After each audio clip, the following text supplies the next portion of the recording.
പ്രബോധന രംഗത്ത് പുത്തനുണർവുമായി ലൗദി ഖുർആൻ masters club അവതരിപ്പിക്കുന്നു രാത്രി സന്ദേശം.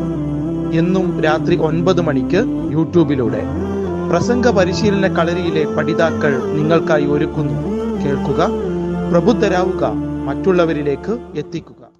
ബിസ്മില്ലാഹിർ റഹ്മാനിർ റഹീം. അൽഹംദുലില്ലാഹി റബ്ബിൽ ആലമീൻ. അസ്സലാത്തു വസ്സലാമു അലാ റസൂലിൽ അമീൻ വഅലാ ആലിഹി വസഹ്ബിഹി അജ്മഈൻ. അമ്മാ ബഅദ്.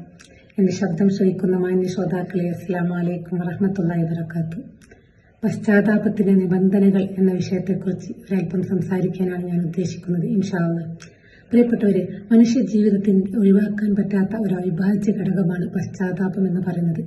കാരണം നമ്മളെ സൃഷ്ടിച്ച അള്ളാഹുവിനറിയാം മനുഷ്യന്റെ മനസ്സ് തെറ്റിലേക്ക് ചാഞ്ഞുകൊണ്ടിരിക്കുന്നതാണ് എന്ന്.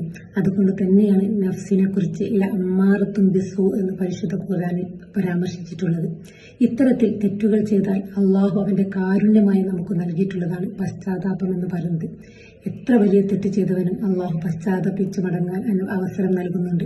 അള്ളാഹു പുറത്തു തരാൻ തയ്യാറായി നിൽക്കുന്നുണ്ട്. ഇത്തരത്തിൽ നാം പശ്ചാത്തപിച്ച് മടങ്ങുമ്പോൾ അതിന് ചില നിബന്ധനകളുണ്ട്.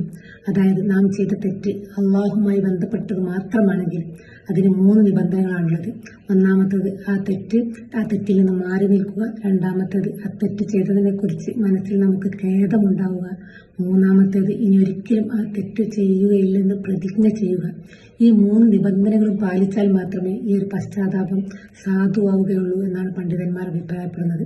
ഇനി ഇത് മറ്റു മനുഷ്യരുമായി ബന്ധപ്പെട്ടതാണെങ്കിലും ഈ 3 നിബന്ധനകൾക്ക് പുറമെ ആരോടാണോ നാം തെറ്റ് ചെയ്തിട്ടുള്ളത്, ആരെക്കുറിച്ചാണോ നാം പരദൂഷണം പറഞ്ഞിട്ടുള്ളത്, അവരുടെ അടുത്ത് ചെന്ന് അവരോട് കുറ്റം ഏറ്റുപറഞ്ഞ് അവരോട് പൊരുത്തപ്പെടുക്കുക എന്നുള്ള ഒരു നിബന്ധന കൂടി വരുന്നുണ്ട്. ഈ 4 നിബന്ധനകളും പാലിച്ചാൽ മാത്രമേ ഈ ഒരു കുറ്റത്തിൽ നിന്നും നാം ഒഴിവാവുകയുള്ളൂ, പശ്ചാത്താപം അള്ളാഹു സ്വീകരിക്കപ്പെടുകയുള്ളൂ. പരിശുദ്ധ ഖുർആനിൽ നമുക്ക് കാണാം പശ്ചാത്താപത്തിനെ കുറിച്ച് ഒരുപാട് ആയത്തുകൾ. സൂറത്തുൻ നൂറിൽ അള്ളാഹു പറയുന്നുണ്ട്, സത്യവിശ്വാസികളെ, നിങ്ങൾ പശ്ചാത്തപിച്ച് മടങ്ങുകയും നിങ്ങൾ വിജയികളാവാൻ വേണ്ടിയെന്ന്. സൂറത്തുൽ ഹൂദിലും തഹ്രീമിലും ഇതുപോലെ നമുക്ക് കാണാം പാപമോചനം തേടുകയും പശ്ചാത്തപിച്ച് മടങ്ങുകയും ചെയ്യുക എന്ന്. ഇനി ഹദീസ് ഗ്രന്ഥങ്ങളിലേക്ക് കടന്നാലോ ഒരുപാട് ഹദീസുകൾ ഇതിനെക്കുറിച്ച് നമുക്ക് കാണാം. ഒരു ഹദീസിൽ നബി സല്ലല്ലാഹു അലൈഹി വസല്ലം പറഞ്ഞതായിട്ട് നമുക്കറിയാം, ജനങ്ങളെ, നിങ്ങൾ പാപമോചനം തേടുകയും പശ്ചാത്തപിച്ച് മടങ്ങുകയും ചെയ്യുക. ഞാൻ ദിവസം 100 തവണ അള്ളാഹുവിലേക്ക് പശ്ചാത്തപിച്ച് മടങ്ങുന്നുണ്ട് എന്ന്. അതുപോലെ പശ്ചാത്തപിച്ച് മടങ്ങുന്നതിന്റെ ഉപമ മറ്റൊരു ഹദീസിൽ നമുക്ക് കാണാം. അതായത് മരുഭൂമിയിൽ വെച്ച് തന്റെ ഒട്ടകം നഷ്ടപ്പെടുകയും തന്റെ ഭക്ഷണവും എല്ലാമുള്ള ഒട്ടകം നഷ്ടപ്പെടുകയും അങ്ങനെ ഒരിക്കലും കിട്ടുകയില്ലെന്ന് നിരാശപ്പെട്ടിരിക്കുമ്പോൾ ആ ഒട്ടകം തിരിച്ചു വരികയും ചെയ്താൽ എത്രത്തോളം സന്തോഷം ആ ഒരു അടിമക്കുണ്ടാവുമോ, അതിനേക്കാൾ വലിയ സന്തോഷമാണ് അള്ളാഹുവിന് തന്റെ അടിമ തന്നിലേക്ക് പശ്ചാത്തപിച്ച് മടങ്ങുമ്പോൾ ഉണ്ടാവുക എന്ന്. ഇതിൽ നിന്നെല്ലാം തന്നെ എത്രത്തോളം പ്രാധാന്യം പശ്ചാത്താപത്തിനുണ്ടെന്ന് നമുക്ക് മനസ്സിലാക്കാൻ സാധിക്കും.